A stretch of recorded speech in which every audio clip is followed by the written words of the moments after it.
Hello, my good friends, and welcome. It's Buck Small Engine DIY on YouTube, and I'm here today with a generator. It's a POWERMATE, Coleman POWERMATE. Subaru also has its name on it. A Pulse 1800EX. And this was brought to me a couple of weeks ago, right before we had that big ice storm, snow thing across the United States. And I was getting a lot of generators at that time.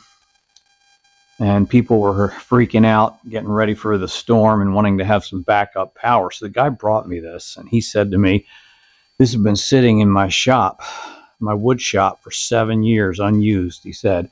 And then he asked me, do you think that gas 7 years old is any good? And I was trying to help people get their stuff up and running in time for that storm. But when he said 7 years and asked about 7-year-old gas, I had to tell him immediately, I'm happy to look at this, but I will not make any promises or give you any hope that it's going to be up and running, because the storm was like coming in 48 hours. So I do have it here, and I'm working on it, and all of that 7-year-old fuel was dried up. But here's a peek inside the carburetor, and it was unbelievable. It's the worst mess I'd ever seen in my life. You know, I posted on one of the Facebook small engine groups that I'm a part of a picture of this. I got more comments and more reactions to the picture of this carburetor than anything I've ever posted in my life. So it's pretty bad. But I got a new carburetor, and I ordered the wrong one at first. And again, it's an aftermarket carburetor. Got the wrong one because I wasn't being careful.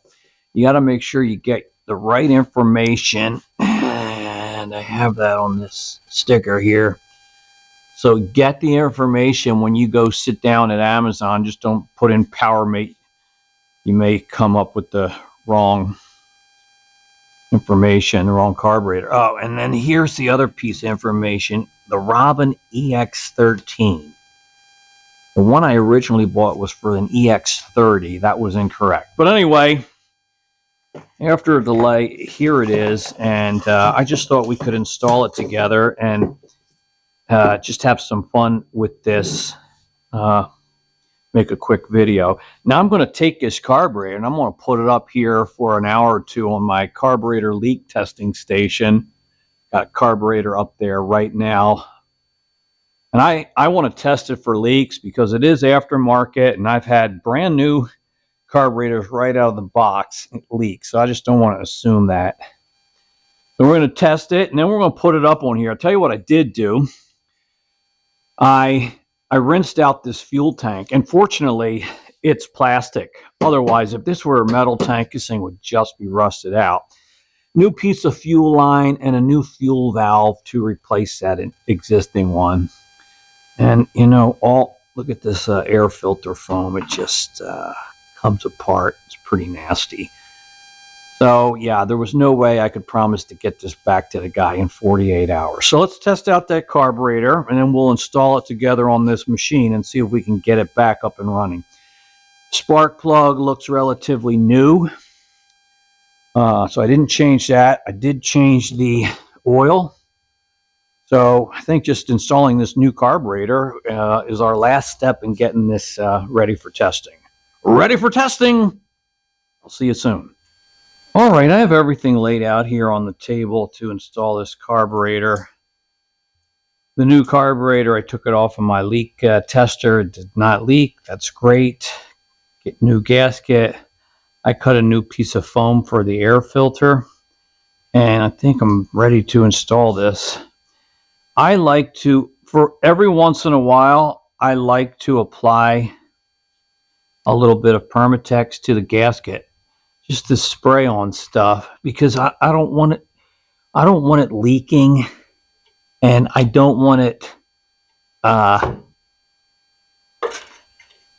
leaking at the back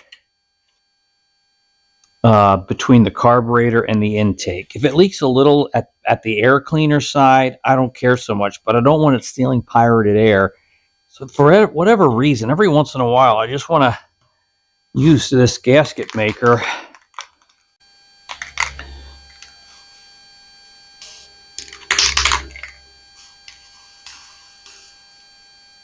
Stuff may be too cold to actually do any good.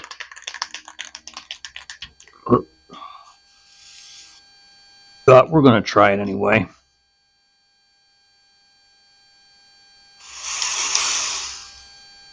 I spray both sides, and now I'm going to stick it up on the intake.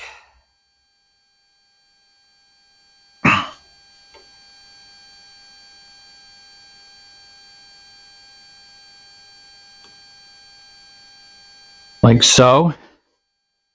And then our carburetor can go on next.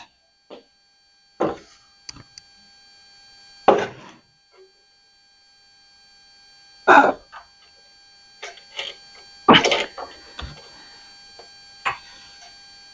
challenge was the throttle linkages here. Okay, good. I got that in.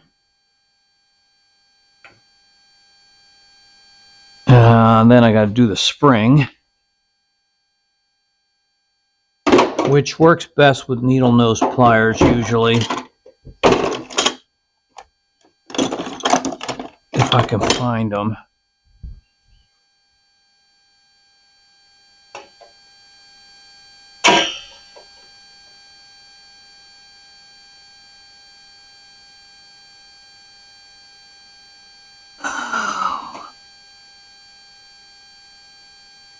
Come on. I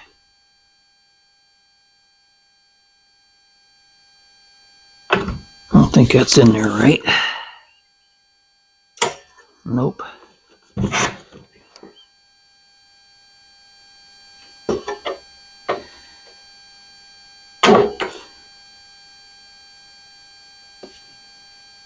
All right.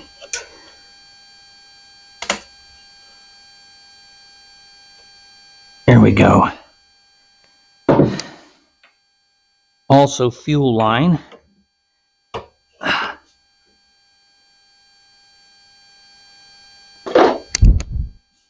And clamp.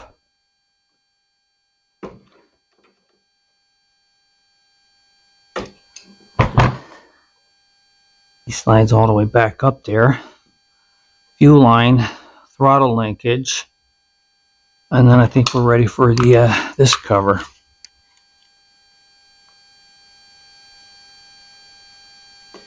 This plastic piece had broken. Maybe I should just move that out of the way.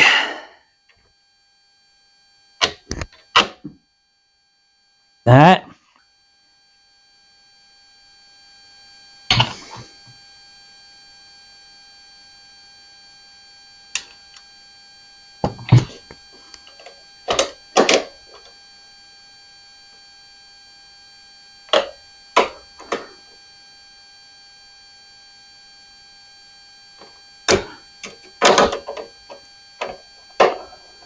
That's better.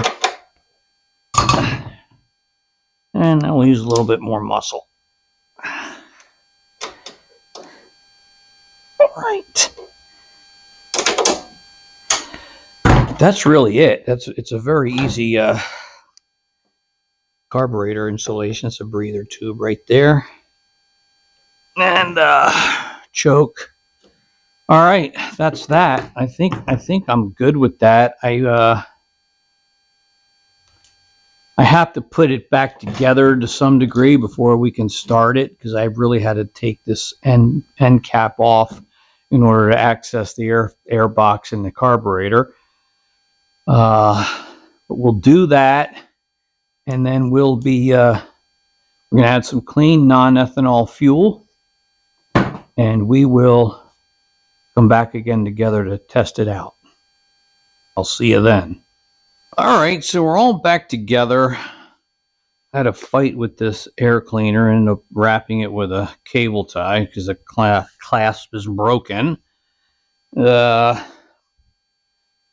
we are back together. I decided to add a fuel filter. because they had space to do it here, and because after sitting for so long, even though I rinsed out that tank, there could be crud in there, and I'd rather just have a filter. So let's go ahead and open the fuel valve. That should get our fuel over to the carburetor.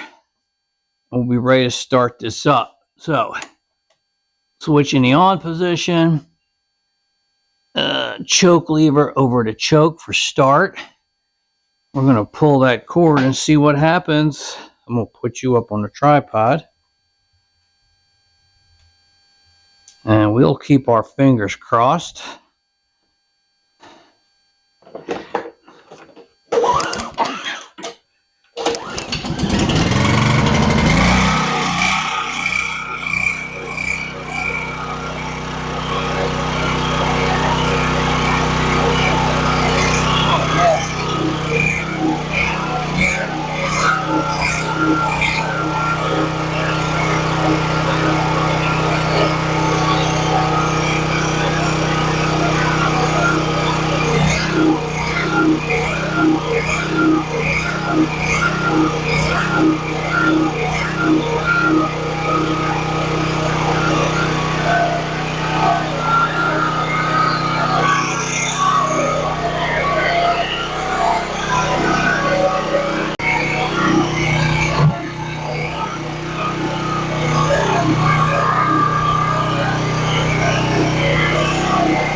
Well, that's pretty nice. Yes, it's nice. It's running.